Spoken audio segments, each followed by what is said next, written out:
আমি এলাম কৃষক জাফরুল্লাহ শরাফত। 20 বছর প্রবাস জীবন কাটাই এখানে আসে। দেখেন আমার ভুট্টাগুলো, মাশাআল্লাহ কত বড় বড় ভুট্টা।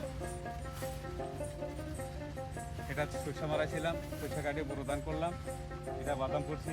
ওই পাশে আমার আরেকটা আছে ভুট্টা ক্ষেত, সামনে মরিচ ক্ষেত আর ভুট্টা ক্ষেত আছে। চলেন আপনাদেরকে সামনে দেখাই।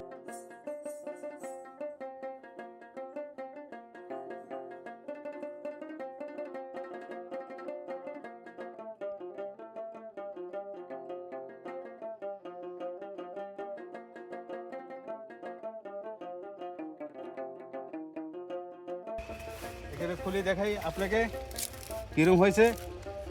যদি আপনার পছন্দ হয় এগুলো খাওয়া যাবে। ভাঙবো,